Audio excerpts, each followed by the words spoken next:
Introduced the Small Business Assistance Fund. They named 3 awards. Haverhill got 2 of them for $50,000 each. One was to the Corvette Company, and the other was to the Philadelphia Athletic Society, Historical Museum, and Store.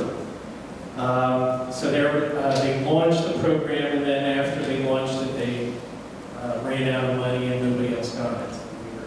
Because I contacted them, we're in the lineup to get that. I had also invited the Director of Economic Development from Montgomery County to the borough, spent a day with him showing him everything that was going on. The borough was applying for a grant for signage, and one of our desperate needs was for new signs. For example, we have a train station in the borough, Route 263 or York Road, if you're familiar with that, runs right through the center of town, but we have no signs anywhere that we have a train station. Haverhill has 2,000 parking spots. We have no signs to direct shoppers to any of the parking spots. So part of this money will go towards helping Haverhill be a more attractive community for folks outside of the borough. And then just recently I worked with the State Representative's Office to get a historic preservation matching grant to restore our clock tower. I'll show you a picture of that a little later. This is a photo. This is a series of buildings in one block in the heart of the borough. 10 of the 14 stores in 2011 were empty. So now this block is entirely full. So it creates a totally different perception. We have a new antique shop, there's a vintage record place, a cell phone company, computer repair store, karate studio, new diner, there was an interior decorator, accountant, psychologist, and physical therapist. One of the anchors, probably the most visible, which made the town look more empty than it really was, had been a big Marty's carpet store. It had been vacant for 4 years. I was working with the Aaron's folks for a year and a half. They should be opening this Friday. They were paving their parking lot today. They had 2 tractor trailer trucks unloading furniture. One of the benefits, especially with the borough, though, is the building needed a total kind of refit. So it needed all electric, plumbing, HVAC, and the borough received, I think, over $20,000 in fees and permits. One of the other empty anchors, there had been a Wendy's right in the middle of the borough that had been empty for 6 years. And so we were able to get a new tenant there, kind of a typical diner. And then the folks that opened it, their business is opening diners and reselling them. So they just sold it 2 weeks ago. We have new owners for that property. One of the benefits of sort of having me there is I can keep in touch with the businesses.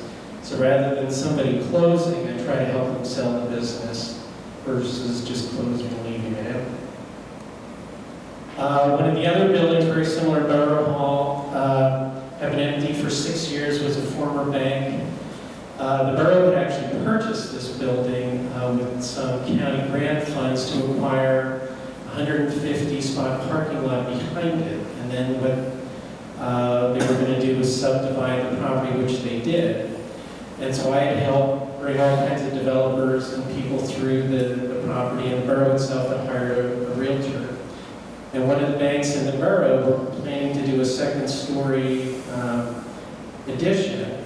And I said, well, hey, why don't you get the bank here, the old bank here, you can put your administrative offices there. It would cost, the borough was selling it for $500,000. And it would be less than what your intended project was in your other building, and that's actually what occurred. One of the key things in making this process work is really the support from the borough itself. And the borough has been very good, especially with the zoning code office, where we've kind of streamlined the development process for people. So when people come to us, we try to meet with them when they're just sketching on napkins. We give them a timeline and give them a list of everything that they need to do and tell them everything we need to see in the drawings and plans, so they can really only present once and get right moving on projects. So this McDonald's had been in the borough, I think it was one of the original McDonald's from the mid-60s. And they did a $800,000 renovation, and it took them 5 weeks. The borough guys were there every day and really made that project run very smoothly. This is just an example of a retail shop. It had been vacant for 3 years. It was kind of a dilapidated building. We brought in a retail store that sells kind of gem specimens and like prehistoric fossils. It's kind of a cool place. But they totally fit out the whole interior of the building. They redid the bay window in the front and put new signs on. And what I try to do with all the new businesses is suggest to them that they purchase every good and service within the borough first before they look elsewhere. And most of all the new businesses have done this. So, for example, in this image, the sign here, we have a sign shop in the borough. So he's got roughly 70 out of the 76 signs. So he's ahead. And the other benefit of keeping the stuff in the borough is the borough businesses tend to donate back to the community organizations. They give to the Little League, they give to the Chamber, they give to the YMCA, they donate to the library. And here's an example. There are two pictures. This was an auto body shop on Main Street. The windows have been all covered up with plywood, and it just really looked pretty awful. And I had gone to the property owners, and voluntarily they repainted the building and opened the windows back up, so it looks really nice. I worked with a lot of the merchants about window displays. These guys, the guy makes these decals, so we've been making decals. There's in York Road, a lot of cars park on either side of the road, so it's hard to see the windows. So we're putting the decals up higher, so it's above the car roof, so the passengers driving through can see what folks have. And then I also work with them on merchandising their stores. Like this store, this is the Philadelphia A's.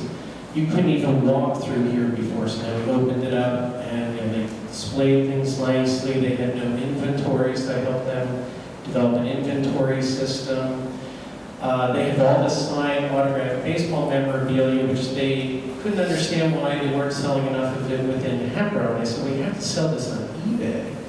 And so one of the other stores does a lot of eBay business, and they came and helped them set up this eBay account. Before they were even finished setting it up, they sold one item. So within 45 minutes, they had their first sale. We also have a big car show. Ours draws about 100,000 people a year. And one of the things, I try to look at things kind of, sort of like a hawk hovering over a field, like big picture view, like if you could fix anything, what could you fix? And one of the things that happened at our car show is they would hire about 15 outside food vendors when we have 25 restaurants in the borough. And so this year I negotiated with the chamber to make it exclusive to our restaurants. Our guys put tables out on the street, and I had them open a pathway between the cars to the entries of the restaurant. So everybody benefited from a large event within our community. Borough Hall used to be an old school. It's actually on the National Historic Registry. But the clock tower was built by this guy named Isaiah Lukens, who installed Happero's clock tower in 1812 and then later put the one on Independence Hall in 1838. So we got $10,000. I helped write the grant with the state representative, and we have a clock committee.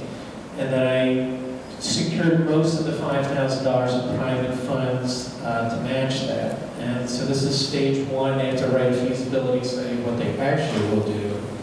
And then next year we can submit for $50,000 to actually do it.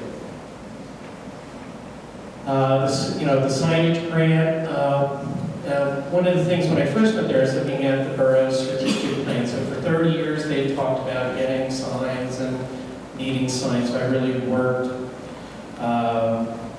kind of diligently to make sure that happens. So that's probably going to happen in the next couple of months. The Hepro Library, It's the second oldest in Pennsylvania. It was founded in 1755. It's a beautiful old Gothic building with big old trees around it. I had met with their board and they had some funding issues, and I had suggested that they could apply for this educational improvement tax credit. And what that does is it allows an educational organization to receive funds from corporations. So what the corporations do is, in lieu of paying state taxes, they can direct them to school districts or libraries. So I helped them, and they filed for this thing. I had followed up with the director of the library. I said, well, how are you doing? She said, we're just waiting to hear. So I went to the state representative's office. He happened to be in Harrisburg that day. We called him. He went to their office to check on the form, and here it turned out it was in somebody's office who no longer even worked in the building. So the with the state representative, they took it to the guy's desk. He signed it that day, and the library just received $25,000 last week from Hatboro Federal Savings. One of the other things on the borough's strategic plan was to have sculpture in the parks. And if any of you know anything about art, sculpture is pretty expensive.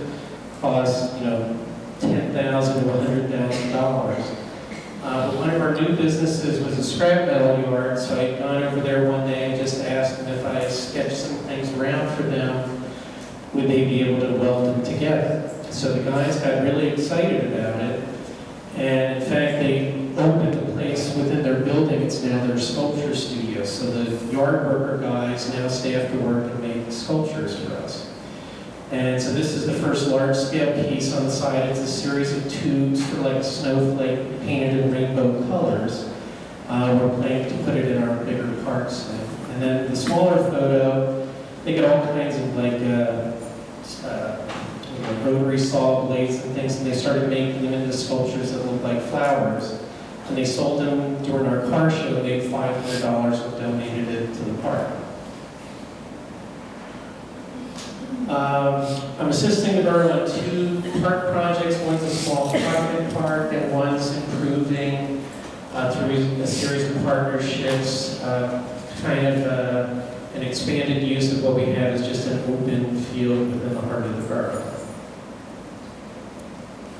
One of the things I had asked the borough to do was to trim the trees along Main Street. The photo on the left, a few months ago, the trees along Main Street are about 30 years old and maybe 50 feet high, maybe even more.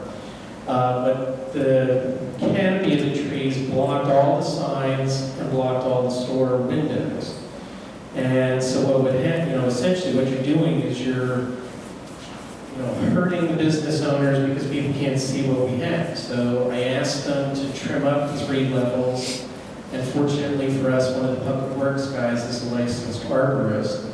So for a couple of weeks early in the morning, they would go out block by block, and it actually looks really nice. And what's the other result is that now, because you can see the buildings, people are starting to fix them up because now you can't hide behind the tree. This was just a map of Dan had given me this last week, borough's open space plan. And so I think it shows some different zoning types here. The red dots or blocks are your commercial properties, and as you can see, they're kind of spread out. And so some of the things, just looking at it, like what might benefit here is consolidating that in some way if you decided to do that. I think that might help you. And I think the other thing is just you have an extraordinary park system. I mean, in Perkasie, I've done a lot of work here. Years ago, I used to actually do a lot of work in this building for Bucks County Bank.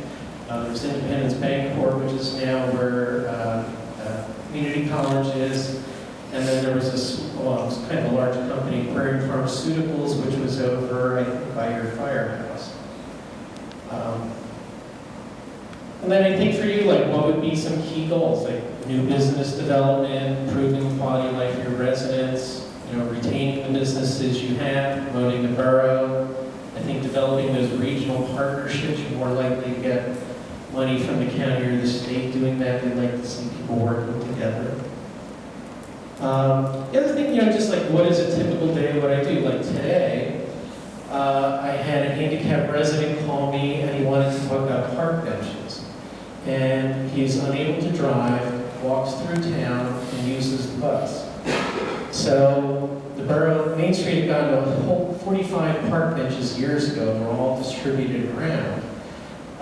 The new scrap metal place will make scrap metal benches for us, but they may not meet the borough code. So then I was like, well, how do you get the park benches? So then I went to some of the other buildings. One of the banks that's renovating, they have 4. And I said, would you be willing to do some with your benches? They said yes. By the end of the day, I had 3 benches that folks were willing to give up. And so I think for this resident, I can do something maybe to help him spread them out evenly for him throughout the borough.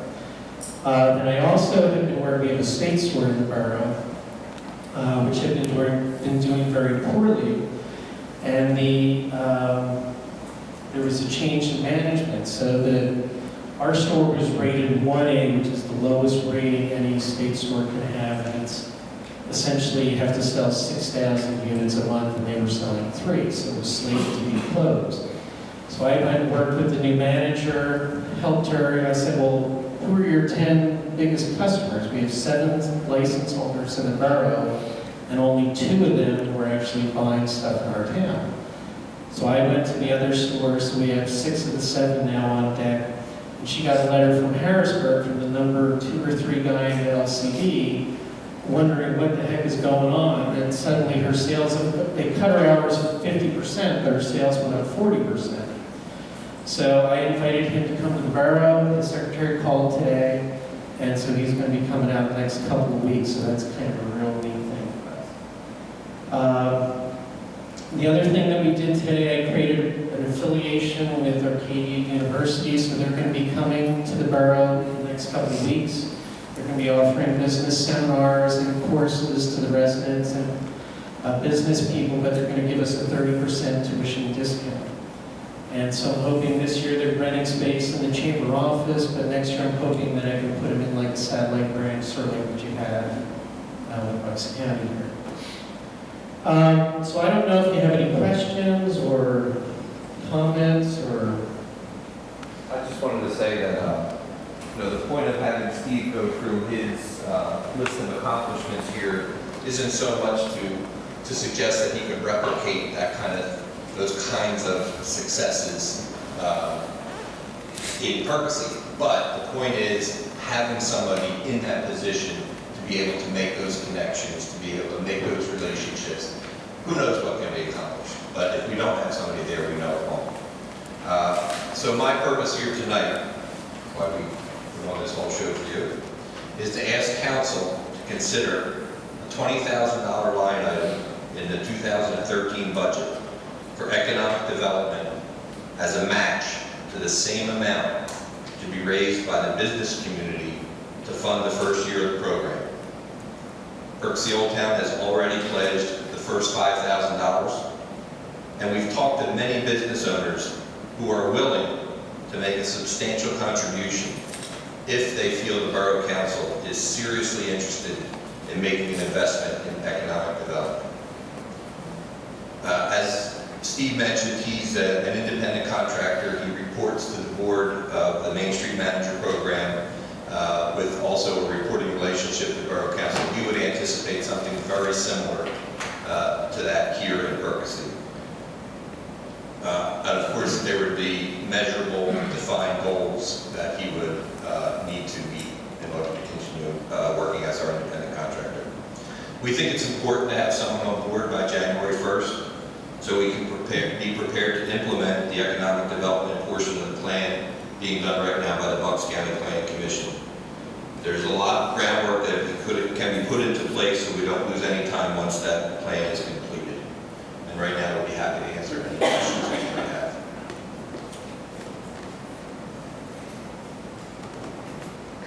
Any questions from council? Well, would you take into context with the Delaware Planning Commission work that's being done? Exactly. That's the plan. That's who's the Bucks County Planning Commission is working with the DVRPC, with the DVRPC grant to come up with this visioning process that includes economic development. So we want to be in a position to implement whatever the recommendations are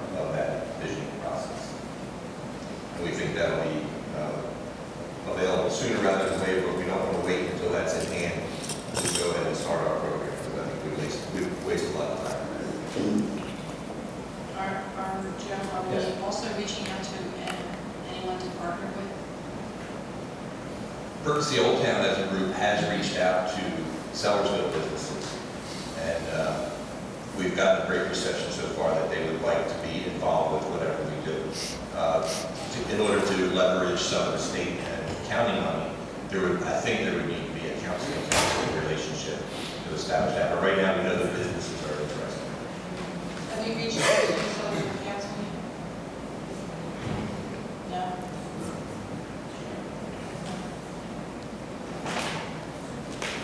And there's still work to be done on our end. We're trying to get a sense from you, from council, whether this is something that you're interested in, how much further we need to take it, what kind of maybe written plan we want to see before we go too much further into the process. So I'm hoping to get some sense tonight of positive, negative, or even a neutral feeling of what we're proposing.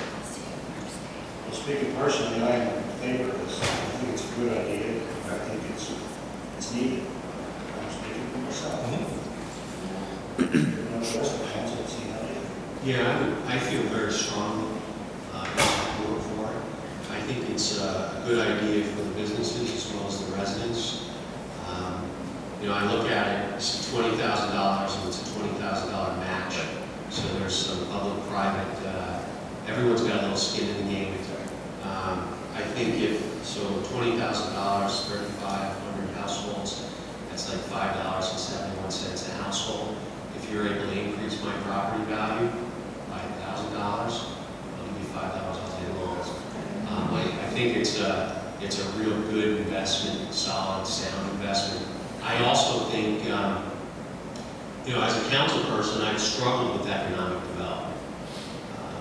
Mr. Davis, who's a business owner in town, and someone I have a lot of respect for, talking this evening about the electrical property and should the borough be leasing property, and the borough leases property now in this building. I think it's a good idea to maybe shift some of that away from government, away from our staff, so that we're not accused of doing something above or below the board.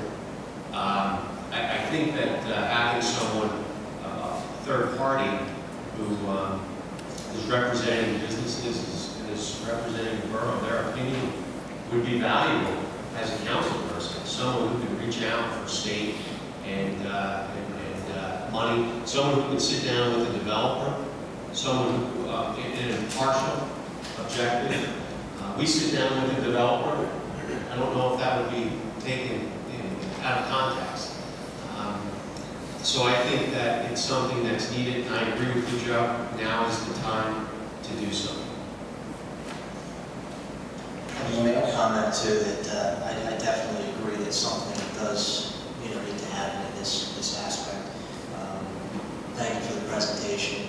I don't know if now is the proper time maybe to ask Mr. Parth, but I think one of the biggest things that we can all agree with is that we don't have a main thoroughfare through town. All the businesses are kind of broken up. Is there anything in particular off the top of your head that you can say, this is what I would do? Because it is kind of unique. I think it's great what you've done at Borough. It looks good. We're a little bit different, so I don't know if you're proposing another meeting, or if you'd like to answer that now, or what you're looking for. Some of the things that I think immediately, like Borough Hall really sits as kind of the center anchor of your community. And I think, when you walk out the front door here, it seems like the natural place to really work on developing a more cohesive downtown. So just looking at it, my sense would be if you could redevelop some of these properties around the square, kind of like if you envision other communities where they have like a fountain in the middle of the town, and all the retail, like multi-story apartments and commercial buildings. You have some of that, like up in the corner where the real estate company is. But to develop more of that within, especially within this heart, and I think we're looking at that map, you can see your commercial is spread out, all over town. And so I think if you created something in the heart of the borough, and you give an incentive to a developer to attract the other if there's some kind of money incentive for the other stores to move here, you tighten the retail aspect of the borough so people want to come to the heart of the town. And then I think those properties that are, you have industrial buildings, between residential homes, and so I think you could, convert those back into residences, so it makes sort of more sense. If you look at your zoning map and you look at your land use map, they're two very different looking maps.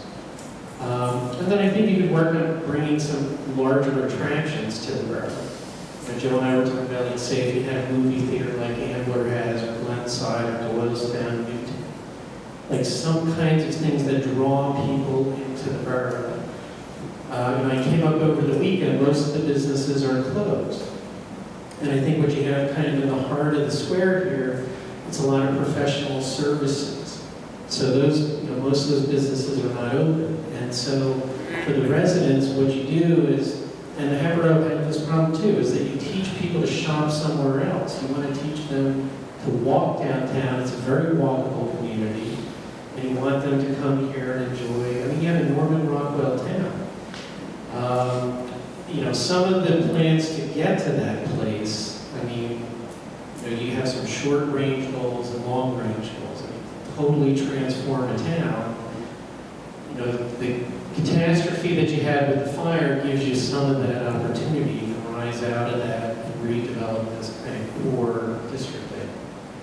And just from your experience in Hatboro, I know it's not just Pennsylvania, or it's across the country with the way the economy is. Are you running into, how much, a lot of the states, the money's drying up. So, how are you doing as far as grants and stuff like that? Well, we had a government official come to us last week, and he basically, bottom line message was you have to be creative. There essentially is not going to be funding from higher up for a while. So I think, for something to really happen, it has to kind of happen here. Whether you do it with me or somebody else, I think it benefits your community. And I think the more you can keep all the commerce within your town, the better off you'll be. So everything that you buy, if the borough purchases things, can you purchase them from the businesses within the town legally? I know there's that kind of budgeting limit. But if everybody here does something, even if every resident spent 10% of their income in the borough, it would benefit the town tremendously. And then I think some of the improvements that can kind of come along with that, like, you have two major arteries that don't have a sign that tells you Perkasie even exists. So I come up from Doylestown, and there's no sign on 313 that says, this way, Perkasie. That would be the first thing I would do. I agree. And I also, Steve, think two things. What we're doing right now with our planning, comprehensive plan is going to help, especially in the term. Second, I think we should reach out to Sellersville Borough in a formal letter or something, to reach out to them and say, your businesses are interested, our businesses are interested. Let's get together and see if we can come up with a creative plan for a grant, and let's get this thing going, and let's not waste any more time. And an example I'll give you, there were 3 towns along 611, and they each were doing traffic impact studies on 611. Each town individually spent $100,000. None of their plans included their neighbor. If they had partnered together, they could have spent $150,000, and it would have benefited all of them along the way. Because one may change the traffic pattern that impacts the one below them. And you have some natural synergies here too. I mean, you have an adjoining park system, which I think is unbelievable. And then I think the other thing I might look into is the rail station. Like, could you actually re-engage that system? When I was reading your